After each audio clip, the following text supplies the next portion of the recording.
Bueno, continuando con nuestro libro de las grandes biografías, estamos con el libro de Rembrandt, Van Rijn. Y vamos a iniciar lo que es el capítulo 2. Estamos aquí en nuestro club de lectura. Y vamos a ver lo que es el capítulo 2. Dice: llegué a casa empapado, por lo que puse a secar mi ropa junto a la chimenea de mi dormitorio. Cogí el perol que colgaba sobre el fuego, me preparé un ponche de ron caliente y me metí entre las sábanas. Durante un par de horas dormí profundamente. Para mi gata Cocaína, había puesto al animal el nombre de una planta americana recién traída a Europa por un fraile español y que al parecer poseía cualidades analgésicas. Quiso entrar en la casa, insistiendo después ruidosamente en que quería leche y a continuación, como es lógico, en que quería volver a salir. Me desvelé de tal modo que no hice ya más que dar vueltas en la cama, pensando en un millón de cosas. Y de pronto me vino a la memoria donde había visto el rostro de aquel hombre y recordé el episodio completo. Continuó mi historia, por lo tanto, retrocediendo unos cuantos años. Debió ser allá por 1626. Llevaba en Ámsterdam poco más de un año y había abierto mi primer consultorio en el Bloemengracht, que era entonces un sector relativamente nuevo de la ciudad. Para un médico joven y soltero, esto era antes de mi breve matrimonio con la mujer que murió al nacer nuestro hijo. El Bloemengracht parecía ofrecer mejores posibilidades que los barrios antiguos, donde las rentas de alquiler eran mucho más elevadas. Los días que pasé ahí fueron los más felices de mi vida. Es verdad que era muy pobre, pero señor, qué magníficos amigos tenía. Doy gracias por haber nacido en una época tan activa, tan llena de color, tan compleja como la presente, y sobre todo doy gracias por haber podido empezar mi carrera en una ciudad que era centro del mundo civilizado, pues en qué otro lugar del planeta, sino en esta increíble ciudad de Ámsterdam, hubiera sido posible reunir un grupo tan extraño de seres humanos como el que componían mis tres queridos amigos de antaño. Uno de ellos era Jean-Louis de la Trémoille, hijo de un duque francés, joven a quien antiguos privilegios permitían permanecer cubierto y sentado en presencia de su soberano, y que era a la sazón un tranquilo estudiante de matemáticas y filosofía. Vine a Ámsterdam, me dijo en cierta ocasión, alquilé los aposentos de la torre del viejo molino y nunca he abandonado la ciudad. No pienso hacerlo hasta que termine mis tablas de logaritmos y eso, según mi leal saber y entender, me llevará entre 200 y 300 años. Jean-Louis era el perfecto caballero francés, siempre cortés, siempre amable, siempre dispuesto a reírse de sí mismo o del destino. Poseía una inteligencia brillante y una curiosidad insaciable por todo y por todos. Otro de mis amigos era Bernardo Mendoza Soeiro, una extraña criatura romántica, una de las raras personas que han estado en una prisión de la Inquisición y han vivido para contarlo. Judío sefardita, descendiente de los reyes de Israel, trotamundos, sin mujer, sin hijos, sin hogar, pobre como un ratón de iglesia y orgulloso como un pavo real. Bernardo había sido uno de los estudiantes más ricos de la Universidad de Salamanca, pero ahora trabajaba de contable en la pescadería del viejo Isaac Azalén y estaba contento con ganarse la vida de tal modo. Y el tercero era Selim, cuyo verdadero nombre nunca pudimos averiguar.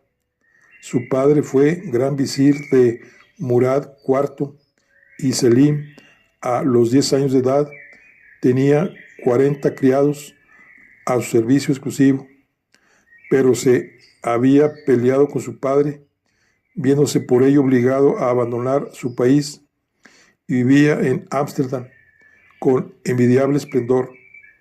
Selim justificaba su presencia en estos climas nórdicos por su deseo de traducir Homero al árabe, a fin de que, decía, mis compatriotas se enteren de una vez de las gloriosas hazañas de sus antepasados, pues a fin de cuentas, ¿qué fueron los troyanos sino los primeros guardianes del camino sagrado de Estambul? ¿Cómo pudimos llegar a coincidir 4 caracteres tan radicalmente distintos? Claro que andábamos bastante excluidos del seno de la sociedad elegante. Un judío ya estaba harto mal visto. Ser turco era un poco peor. Y un papista era más de lo que se podía soportar. Una combinación de los tres, junto con un holandés, de quien se sospechaba era un libertino. La palabra entonces no significaba disoluto como hoy, sino persona liberal en cuestiones de teología. Era algo que ni la propia Ámsterdam había visto nunca y confiaba no volver a ver jamás. Gracias a Dios, no estoy intentando escribir un libro, pues ya he gastado varias plumas de ganso describiendo a mis queridos amigos, cuando debía haberme extendido sobre mi paciente. Pero la pobre Chasquia era una persona tan insustancial que ni siquiera en su lecho de muerte resultaba interesante, mientras que su marido acabó por jugar un papel tan importante en mi vida que cualquier detalle relacionado con nuestro primer encuentro llegó a adquirir gran importancia para mí. Cuando narre las circunstancias en que me ocurrió, se verá la relación que tuve con el extraño grupo de mis amigos. Eran además personas tan magníficas que me hace mucho bien escribir sobre ellos. Corre el mes de abril del año 1623 y brilla el sol. Es la mañana del domingo de resurrección y las buenas gentes de Ámsterdam han ido puntualmente a la iglesia, pero las malas gentes, Selim, Jean-Louis, Bernardo y yo, hemos decidido emprender una nueva aventura. En invierno solo nos veíamos los sábados por la noche para jugar al ajedrez, pero con la llegada de la primavera solíamos reunirnos los domingos en una taberna de la ciudad o en las habitaciones de la torre de Jean-Louis. Aquel domingo de resurrección habíamos decidido alquilar una pequeña embarcación y navegar hasta la isla de Marken. Era toda una empresa, porque los habitantes de la isla tenían reputación de piratas y salteadores de caminos, aunque en realidad no pasaran de meros aficionados. Pero Selim declaró que tenía experiencia en esas lides, pues en cierta ocasión había sido capitán de un buque de guerra turco que llegó hasta las costas del norte del Mar Negro, una región desolada y poblada por tribus nómadas de una extraña raza llamada eslava. Además, nos acompañaba Jean-Louis con su extraordinaria habilidad para ganarse el favor y la confianza de todo ser viviente, habido y por haber, de 2 o de 4 patas. Nos habíamos dado cita a las 10 en la vieja torre cerca del puerto. Llegué un poco antes que los demás y enseguida noté algo extraño en el ambiente. Hombres y mujeres muy excitados formaban pequeños grupos a lo largo del canal. Fija la mirada en una casa de aspecto perfectamente vulgar. De vez en cuando alguien gritaba: «He visto a uno de ellos», o «El local está lleno hasta los topes», o repetían: «Mirad, ahí hay uno, está intentando cruzar por el tejado», y un chillido: «Cuidado, van a disparar». Entonces todos corrían a resguardarse detrás de un árbol o de un montón de fardos tapados con lona. Todo aquello parecía absurdo.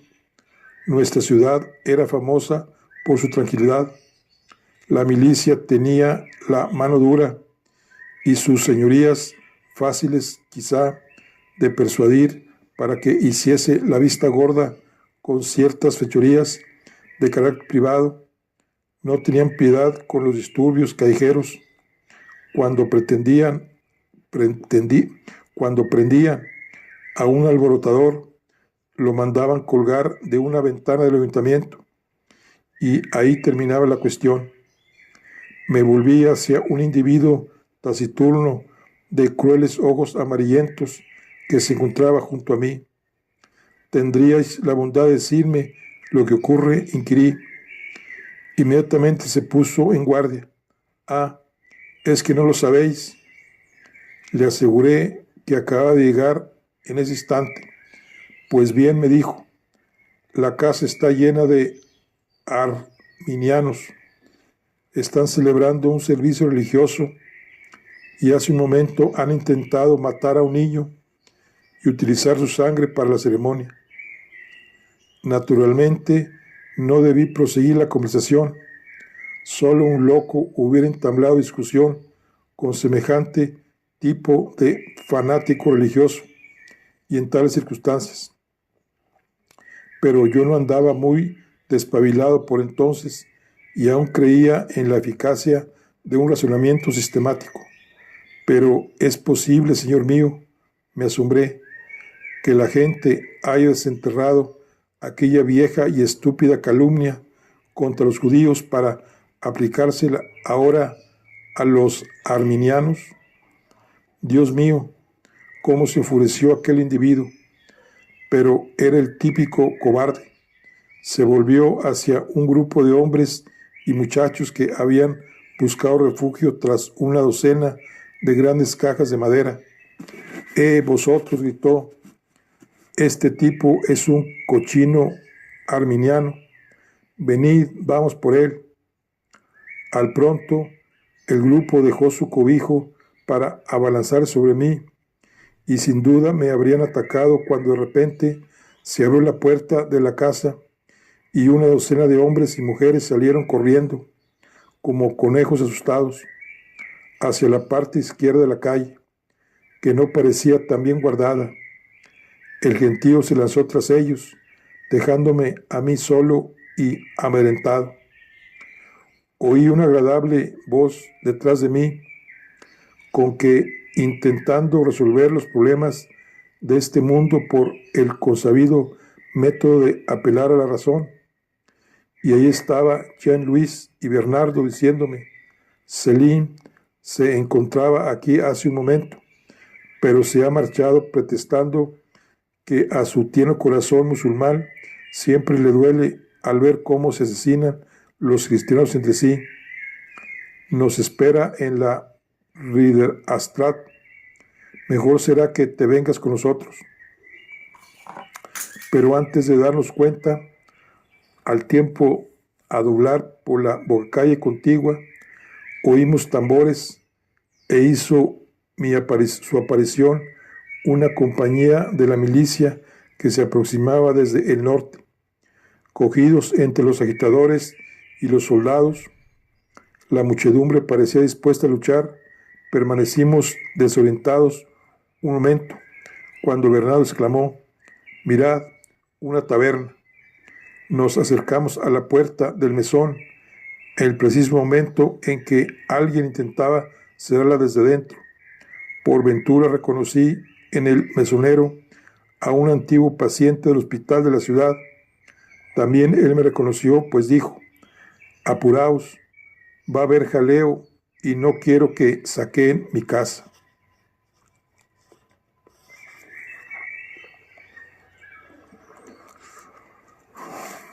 Por el momento estábamos a salvo. Pedimos 3 vasos de ginebra y preguntamos al mesonero a qué se debía el alboroto. Nos contó que la casa en cuestión pertenecía a un miembro de la comunidad arminiana. Desde que los seguidores de Jacobus Arminius habían sido expulsados del seno de la iglesia por un acta del Sínodo General, años atrás, habían venido reuniéndose en aquella casa para escuchar a uno de sus ministros. Estas reuniones clandestinas eran, por supuesto, ilegales, y el clero de Ámsterdam había protestado violentamente. Pero los arminianos u objetantes eran ciudadanos industriosos y respetables, y en el ayuntamiento sus señorías se negaban a proceder contra ellos, aun cuando aquellos pecadores de negras almas confesaban públicamente que tenían serias dudas sobre la predestinación y la condena del alma de los recién nacidos. Mientras pagasen sus impuestos y fuesen discretos en sus reuniones, podían rezar y predicar cuanto quisieran. Pues bien, esa mañana, unos chicos que no habían ido a la escuela dominical se habían instalado en la escalinata de la casa para jugar ruidosamente a la taba. Alguien les había dicho que se fuesen a jugar a otra parte, pero por lo visto no había otra escalera que les sirviese. Media docena de veces se les había repetido que se marchasen, y otras tantas habían contestado con palabras soeces, hasta que el pobre arminiano, olvidando todos los preceptos de su credo, perdió la paciencia y dio un tirón de orejas a un bribonzuelo que le había llamado algo imposible de transcribir aquí. El golfillo de Marras había empezado a chillar que le estaban asesinando. Unos cuantos viandantes se habían puesto de su lado y alguien había lanzado el grito: «Esa casa está llena de arminianos y papistas», y así se había echado la leña al fuego.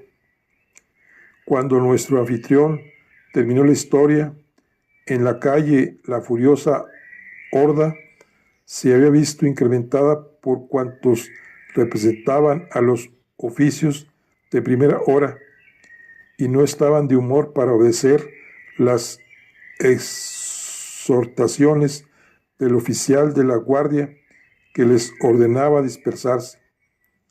Por la mirilla de una de las contraventanas de la taberna vi lanzar a la muchedumbre una nueva andada de piedras, palos y barro contra la casa causante del litigio. Una piedra dio a unos soldados que aguardaban a cierta distancia y le vi apuntar su mosquetón. En ese mismo instante, un rufián de torva mirada, con un adoquín en cada mano y una larga navaja entre los dientes, se lanzó contra el oficial, que continuaba solo y con la espada envainada. y sin duda le hubiese matado de no haber hecho fuego el soldado sobre el atacante, acertándolo en la cabeza entre los ojos. Esto precipitó la batalla en medio del desconcierto general, y como la taberna no corría ya tanto peligro, convencimos a nuestro anfitrión para que nos permitiese abrir la contraventana. No queríamos perder la oportunidad de estudiar a nuestros convencinos mientras descalabraban cabezas y ventanas para mayor gloria de su enigmático Dios. De pronto vi algo extraordinario. Recostado despreocupadamente en un árbol, un joven trazaba un boceto de uno de los mendigos que habían acudido apresuradamente con vistas al saqueo, y que ahora discutía con sus colegas si debían o no retirarse, ya que la partida se había estropeado irremediablemente con la llegada de los guardias. Mientras deliberaban los mendigos la batalla entre los alborotadores y los soldados, cobró nuevo ímpetu con la llegada de un contingente de marineros procedentes de algún barco de la Compañía de las Indias Orientales, fondeado por ahí. Armados con machetes, los marineros venían resueltos a demostrar a los malditos herejes que no iban a permitirles predicar sus inmundas doctrinas en su ciudad. Volaban las piedras y menudeaban las cabezas rotas. Pero, entre tanto, aquel joven singular continuaba trabajando en sus bocetos, sin pensar que en cualquier momento podían matarle. A los tres nos cautivó. Vestía con sencillez como un estudiante artesano de cierta categoría, y llevaba el pelo largo como exigía entonces la moda. Pero a los tres nos llamaron la atención sus ojos. «Tenemos que hablar con él», gritó Jean-Louis, maravillado ante tamaño derroche de sangre fría. «Tenemos que invitarle a que se nos acompañe a nuestra excursión a la isla. Nos será muy útil en las negociaciones con los nativos». Pero cuando los soldados acabaron de dispersar a la chusma y nos fue posible salir a la calle, el joven se había marchado. Le buscamos por todas partes sin poder encontrarlo.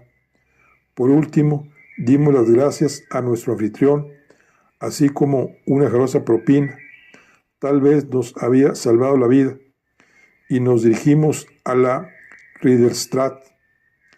En la taberna donde nos habíamos citado, encontramos a Selim, muy ocupado en explicar los misterios de su sortija a una sirvienta tan fascinada que le había permitido pasarle el brazo por la cintura para que viese el objeto más de cerca, como Selim nos informó al entrar. Como es lógico, nuestra excursión en barco se había frustrado, pues aquella parte de la ciudad era todavía un hervidero de pasiones. A propuesta de Jean-Louis, nos trasladamos a su torre, donde preparó una tortilla al verdadero estilo francés. Selim nos condimentó un extraño plato a base de carne cortada en trocitos que él llamó ish kebab. Bernardo nos preparó una ensalada portuguesa, nada desagradable, aunque llevaba ajo y aceite en demasía. Y yo no dejaba de preguntarme quién sería aquel joven singular capaz de absorberse tan plenamente en el dibujo mientras a su lado se mataba la gente.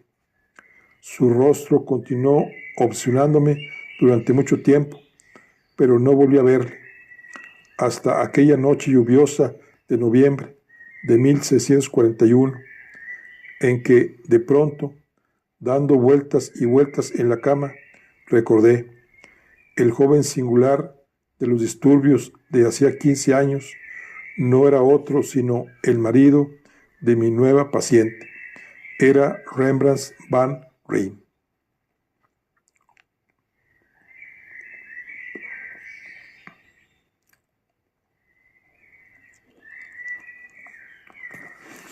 Muy interesante. Bueno, aquí concluimos el capítulo 2. Aquí terminamos con nuestra charla. Estamos con nuestro club de lectura, estamos con las grandes biografías y estamos con Rembrandt. Nos vemos en la siguiente. Hasta luego.